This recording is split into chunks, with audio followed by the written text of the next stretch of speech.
阵亡士兵等于逃兵，俄军第30旅丑闻曝光。俄士兵在前线阵亡后，指挥官直接在名册上将其标记为逃兵，家属不仅拿不到抚恤金，还要背上叛徒的骂名。这不是为了省钱，是为了掩盖前线巨大的伤亡数字，更是为了稳住国内舆论压力。这种数据造假到底会对战局产生什么影响？普京真的那么缺钱吗？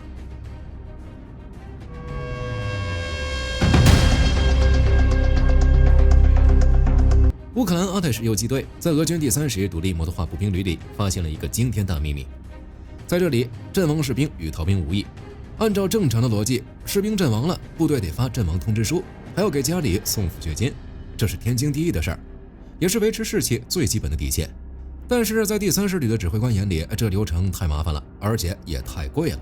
于是呢，他们搞出了一套双重账本。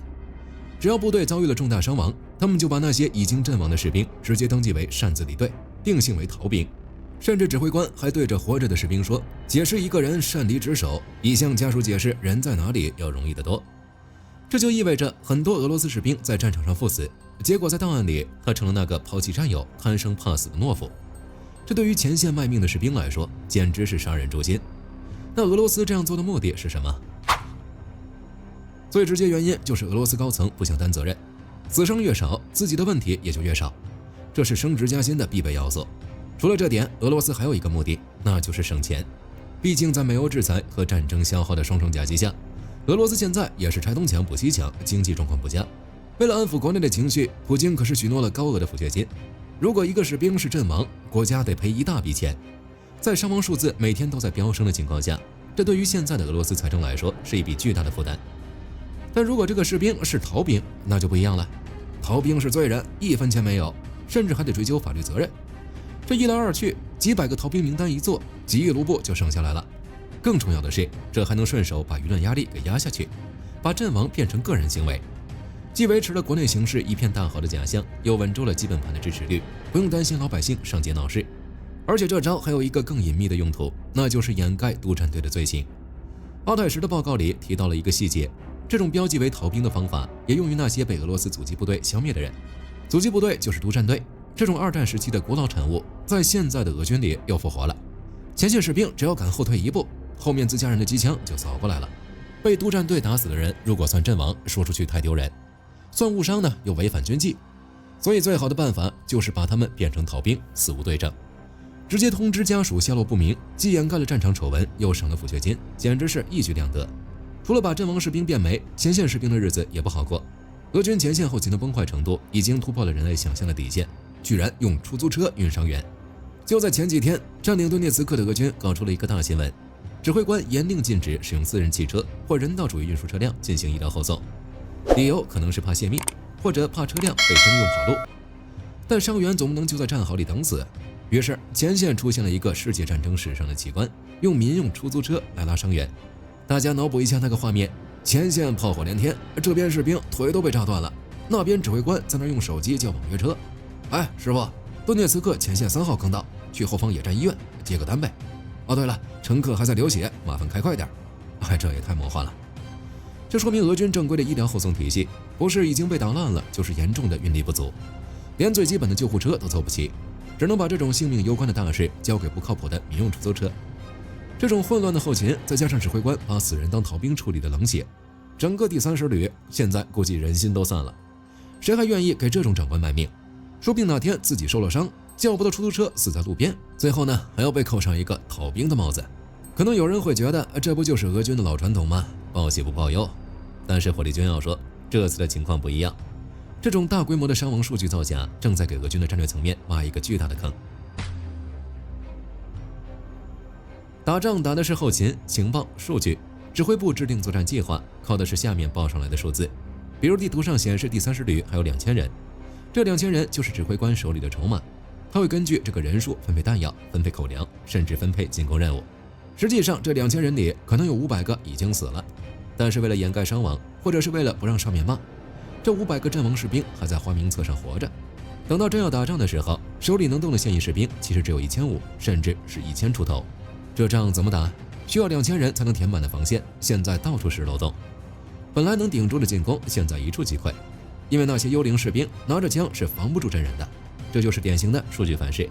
虚假的伤亡报告也会让最高统帅部产生严重的误判。普京坐在办公室里看着战报数据，会认为第30旅伤亡不大，士气高昂，还在坚持战斗。于是他可能会做出更激进的部署，甚至推迟增援部队的到达时间，因为他觉得前线还能顶得住。结果就是前线的士兵被阵亡的坑死，因为没有援军，任务超出了承受能力，前线士兵也阵亡了，然后阵亡士兵又被击成逃兵，这就形成了一个完美的恶性循环。更可怕的是，这种造假不是个例。阿泰什的报告说，过去1年伪造的失踪案件数量急剧上升，说明这已经成了俄军内部的一个潜规则，大家都在这么干。这就导致了一个灾难性的后果，俄罗斯国防部手里的兵力分布图可能根本就是一张废纸。他们以为自己一发号施令，几百个动员兵就冲上去了，实际上那些兵力只有在表格里才是满编的。在现代战争中，信息的准确性比导弹还重要，俄军连自己有多少人都搞不清楚，还谈什么推进？火力军估计在俄乌战场上甚至会出现一种更荒诞的情况，那就是新兵补充不进来，因为在纸面上你的部队是满编的，既然没有大规模阵亡，为什么要给你补充新兵？于是剩下的老兵只能一个人干3个人的活，直到累死、战死，或者真的变成逃兵。这样耗下去，士兵的士气也所剩无几了。阿泰什的警告里说得明白，恐惧、愤怒和士气低落正在俄军队中蔓延，纪律正在瓦解。俄罗斯的士兵也不是傻，身边的战友昨天还在一起抽烟，今天就阵亡了，明天连队点名的时候就被说成是逃跑了。这种事情发生1、2次大家可能忍了，发生多了，士兵的心里难免会想，自己这么拼命的意义到底在哪儿？这种信任一旦崩塌，那是多少政委和宣传都救不回来的。士兵们现在明白自己随时可能被贴上逃兵的标签，即使他们在战斗中光荣阵亡，这种心理暗示也是毁灭性的。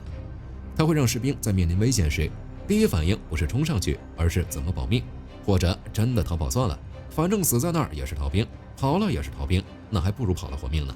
这就不难理解为什么俄军最近的进攻虽然猛烈，但很多部队的战斗效能却在下降。俄军指挥官用逃兵标签掩盖的不仅是现实的伤亡数字，更是军队的荣誉与士兵的忠诚。这种自我欺骗式的操作，最终只会让俄军在战场上付出更沉重的代价。毕竟纸永远包不住火，虚假的数据撑不起一场真实的战争。本期视频到这儿就结束了，大家对于俄军这种自我欺骗式的操作怎么看？可以在评论区留言讨论。喜欢的话可以点点关注，我是火力军，下期见。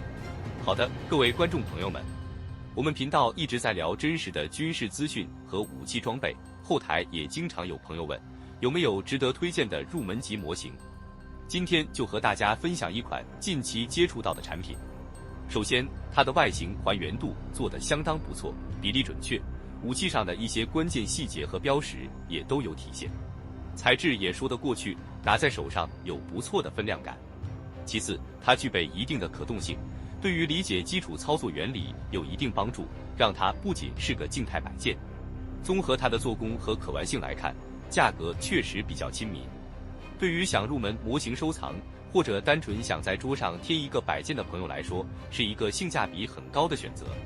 商品链接已经给你们上了，感兴趣的朋友可以自行了解。